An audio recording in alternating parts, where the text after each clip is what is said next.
कैद में है बुलबुल सयाद क्या कीजिए, जहां हाकिम हो बेदर्द वहां फरियाद क्या कीजिए। क्या करना चाहते थे उस वैन के अंदर, उस पर थप्पड़ मार के क्या दिखाना चाहते थे आप? आपकी भाषा कैसी थी, किन शब्दों का प्रयोग कर रहे थे आप? दलित महिला थी इसलिए इसको हल्के में लिया जा रहा है, इस बात को, इस घटना को। अगर यही महिला ब्राह्मण वर्ग से होती, दलित होने के नाते जो है उन्हीं लोगों को उल्टा जो है दोषी बताया जा रहा जो लोग न्याय की मांग कर रहे। हम ये नहीं कहते कि सड़क जाम करनी चाहिए, लेकिन सड़क जाम पुलिस प्रशासन करवा रहा, वो लोगों की समय पर बात नहीं सुनता। नमस्कार, स्वागत है आप सभी का हिंदुस्तान 24 पर और मैं आप सबके साथ विपिन चौधरी। ललिता गौतम के हत्यारों की गिरफ्तारी की मांग को लेकर सड़क जाम कर प्रदर्शन कर रहे दलित समाज के लोगों पर किस तरीके से एसएसपी अविनाश पांडे और उनकी पुलिस टीम ने लाठियां बरसाई हैं और किस तरीके से एसएसपी अविनाश पांडे ने बंदी वैन में रवि गौतम नाम के एक दलित युवक पर थप्पड़ बरसाए हैं, वो वीडियो सोशल मीडिया पर इस समय खूब वायरल हैं। अब सवाल ये है कि क्या सड़क जाम कर प्रदर्शन करना सही है? आज इस बड़े ही महत्वपूर्ण विषय पर हम बात करेंगे और बातचीत करने के लिए आज हमारे साथ एडवोकेट ब्रह्मपाल गुर्जर जी मौजूद हैं। ब्रह्मपाल जी, बहुत बहुत स्वागत है आपका हिंदुस्तान 24 पर। विपिन चौधरी जी आप आए, हम आपका भी स्वागत करते हैं। आपका बहुत बहुत धन्यवाद। आपके चैनल का, आपके दर्शकों का हम स्वागत करते हैं। जिस तरीके से मेरठ में दलित समाज के लोगों पर पुलिस ने लाठियां बरसाई हैं और एक बंदी को एसएसपी अविनाश पांडे ने वैन में थप्पड़ मारे हैं, तो इस घटना पर आप क्या कहेंगे? मेरा इस घटना पे ये कहना है कि जब कोई व्यक्ति पुलिस हिरासत में होता है तो उसकी हिफाजत करना पुलिस का काम होता है, ना कि उसे टॉर्चर करना। जब तक आपकी हिरासत में कोई अपराधी नहीं आता, ये तो न्यायालय तय करेगा कि वो अपराधी है या नहीं है, लेकिन जिसको आप अपराधी मानते हैं जब आपकी गिरफ्त में है, आपके कब्जे में है वो आदमी, तो मैं नहीं समझता कि उस पर जो है कोई थप्पड़ मारना, उसको जो है टॉर्चर करना, उसकी कोई आवश्यकता होती है। और मुझे नहीं लगता कि उन्हें कोई इस तरीके का खतरा था या कोई ऐसी बात थी कि उसको जो है थप्पड़ मारे जाए। ये एक जो घटिया मानसिकता है दलित समाज के प्रति और इस देश के अन्य जो कुचले दबे समाज हैं उनको थप्पड़ मारना, ये इंगित करता है कि हम एक विशेष वर्ग के लोग हैं और हम जो चाहेंगे, जहाँ चाहेंगे, जैसे चाहेंगे वैसा हम आपके साथ कर सकते हैं। दुर्व्यवहार करने का ये एक मामला है जो बहुत ही गंभीर मामला है। सड़क जाम कर प्रदर्शन करना क्या सही है? देखो, सड़क जाम करने की स्थिति क्यों पैदा होती है, पहले इस पर विचार करना पड़ेगा हम लोगों को। सड़क जाम तब की जाती है जब प्रशासन, शासन आपकी किसी बात को नहीं सुनता, समय रहते हुए उस पर जो है ठोस कार्रवाई अमल में नहीं लाता, तो फिर मजबूरी बन जाती है जनता की कि वो अपनी बात कहने के लिए कोई ना कोई दूसरा तरीका अपना होगा। उसमें कहीं ना कहीं सड़क जाम करना भी मजबूरी बन जाती है लोगों की। तो इस दृष्टि से मैं देखता हूँ कि सड़क जाम करने का भी जो कारण है उसका भी कारण पुलिस प्रशासन है, क्योंकि उसकी ढील, उसकी हिला हवाली या किसी विशेष नेताओं के कहने पे, विशेष लोगों के कहने पे जो है किसी की कार्रवाई को जो है ना करना, तो ये स्थिति पैदा करते हैं कि मजबूरी हो जाती है लोगों की अपनी बात कहने के लिए जो है सड़कों पर आते हैं, तो उससे फिर जो है सड़क जाम तो होती ही है। ये अधिकारियों के मन में इस तरीके की बातें भला क्यों होंगी? जिस तरीके की आप बात कर रहे हैं कि भाई वो दलित हैं और ये जातिवाद, इस तरीके की बातें। देखो, आप देख रहे हैं पिछले कुछ वर्षों से इस देश के अंदर एक विशेष वर्ग ये मानता है कि आज सत्ता जो है हमारी है, और है भी उन्हीं की सत्ता वास्तव में, इसमें कोई कहने की बात भी नहीं है। तो वह लोग जो है जाति देख के, धर्म देख के, लोगों का वर्ग देख के तब कार्रवाई करते हैं। उसमें जो है जितनी कार्रवाई होनी चाहिए उसको उस तरीके से नहीं करते, न्याय संगत कार्रवाई, तो मजबूरी बन जाती है। सामने आपके हैं बहुत सारी घटनाएं हैं, मैं किस किस घटना का जिक्र करूंगा आपके सामने। दलितों की हत्या होती है इस देश में, टारगेट करके हाथ पैर बांध के जो है लोगों को गोली मारी जाती है। मुस्लिम को जो है टारगेट किया जाता है। इस देश के अन्य बहुत से वर्ग हैं जिनको सिर्फ और सिर्फ शासन का रोब गालिब करने के लिए, दर्शाने के लिए कि शासन जो है कार्रवाई कर रहा, गुंडागर्दी खत्म कर रहा, तो लोगों को टारगेट किया जाता है, उनके साथ अत्याचार किया जाता है, पुलिस कस्टडी में लोगों की मौत होती है, लोगों को जो है जंगलों में ले जाकर वहां मारा जाता है, तो मैं नहीं समझता कि इसमें कोई निष्पक्ष कार्रवाई हुई और ये कहा जा सके कि भाई पुलिस प्रशासन ऐसा नहीं करता। पुलिस प्रशासन आज की तारीख में जो है बहुत बड़ी संख्या में अत्याचार जातिगत आधार पर करता है लोगों के साथ। एसएसपी साहब बोल रहे हैं कि भाई इस घटना में जो एक दोषी था उसको गिरफ्तार कर जेल भेज दिया गया है और कुछ लोगों को साक्ष्य मिटाने के आरोप में जेल भेजा गया है। अगर दलित समाज के लोगों को किसी प्रकार की कोई शिकायत थी तो वो एसएसपी ऑफिस जा सकते थे, डीएम ऑफिस जा सकते थे, लेकिन सड़क जाम करना कहाँ तक सही है? देखो, जब कोई घटना घटती है उसकी सूचना पुलिस को देना लोगों का काम। क्या पुलिस को जो है इसमें एफआईआर दर्ज करने के लिए कोई प्रार्थना पत्र नहीं दिया गया? उनको सूचना दी गई? क्या उन्हें उन सभी एंगल से उसकी जांच की कि कितने लोग अपराध में शामिल हैं? और लोगों को क्या शौक है इस बात का कि वे बिना वजह जो है लोगों को ये कहेंगे कि भाई जिस अपराध ने किया उसको भी आप गिरफ्तार करें? इससे क्या मिल रहा था दलित समाज को? दलित समाज तभी इस बात को कहने के लिए मजबूर हुआ जब उन लोगों को गिरफ्तार नहीं किया गया जो उसमें शामिल थे उस घटना में। उस पे पीड़िता के ऊपर जो है बार बार तेजाब डाला गया, उसके चेहरे को जो है पहचान में ना हो इसलिए खराब करने की उन्हें जो है कोशिश की है।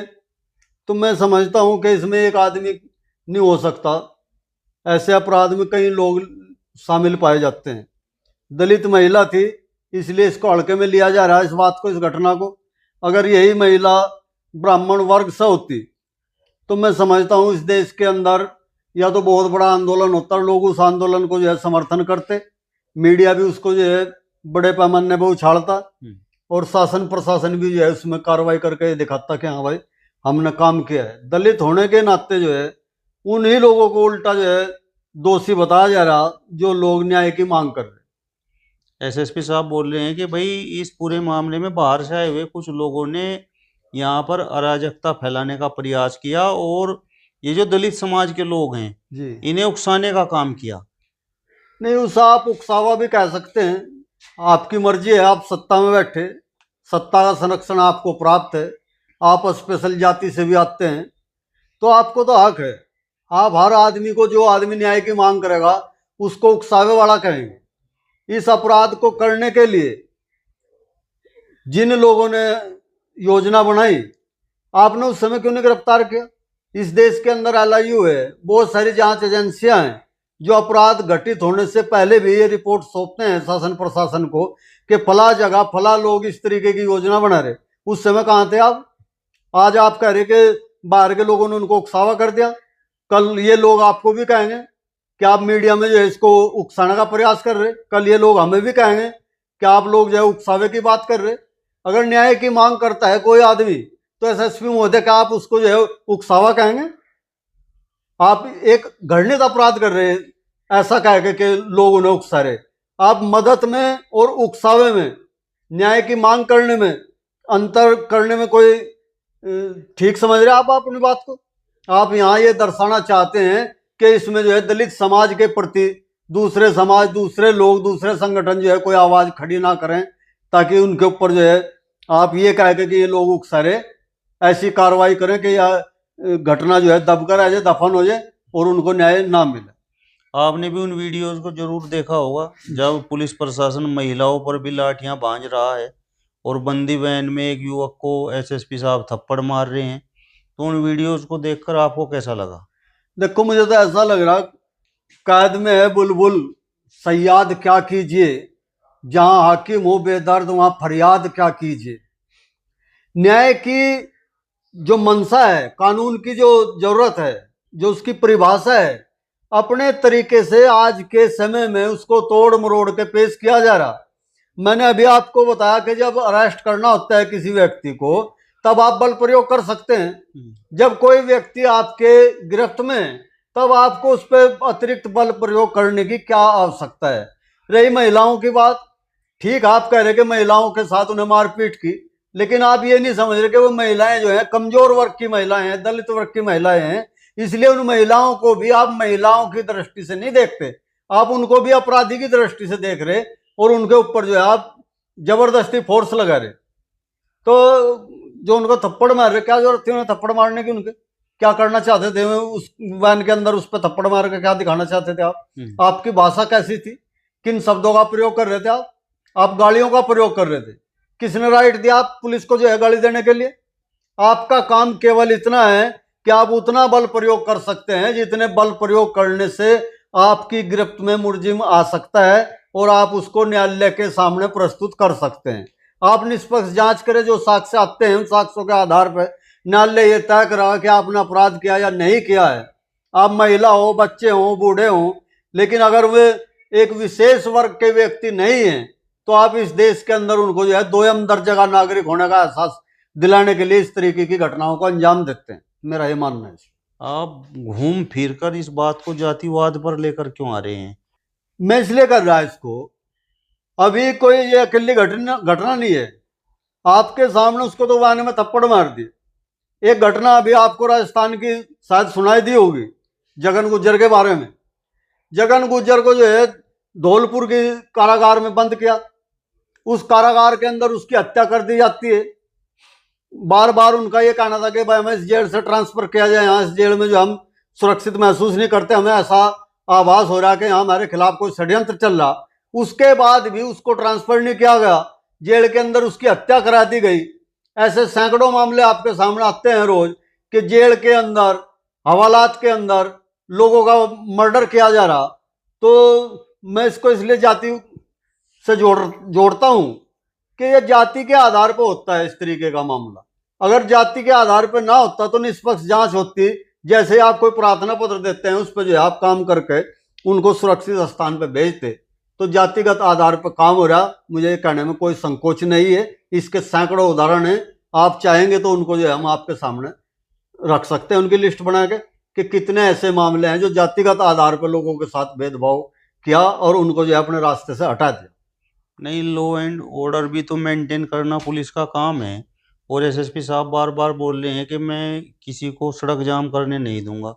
और सड़क जाम जब होती है तो कितने लोगों को परेशानी होती है, इस बात से भी आप भली प्रकार वाकिफ हैं। तो क्या आप एक महिला की, उसका जो है उत्पीड़न होता है, उसको तेजाब से जलाया जाता है, उसकी हत्या कर दी जाती है, क्या इस अपराध को आप सड़क जाम करने के अपराध से कम मानते हैं? सड़क जाम करना बड़ा अपराध है या किसी की हत्या कर देना बड़ा अपराध है? एसएसपी साहब ये क्यों नहीं कहते कि मैं अपने जिले के अंदर, अपने क्षेत्र के अंदर जो है कोई अपराध नहीं होने दूंगा? क्या केवल ट्रैफिक का ही काम उनके जिम्मे है? उसके लिए ट्रैफिक पुलिस है। कहीं सड़क जाम होती है, व्यवस्था बनाना उसका काम है। एसएसपी साहब आप ये कहिए कि मैं अपने क्षेत्र में, अपने जिले में जो है कोई भी अपराध नहीं होने दूंगा और खास तौर पर कमजोर के साथ कोई अत्याचार, कोई अपराध घटित नहीं होने दूंगा, तब मानते हम इस बात। सड़क जाम नहीं करने देंगे इसका मतलब आप लोगों को बोलने नहीं देंगे। लोग सड़क पर क्यों आ रहे हैं आपके होते हुए? आप ऐसी व्यवस्था क्यों नहीं बना रहे कि लोगों को सड़क पर ना आना पड़े? एक आदमी अगर एक कॉल कर देता है तो पर्याप्त है, आप कार्रवाई कीजिए।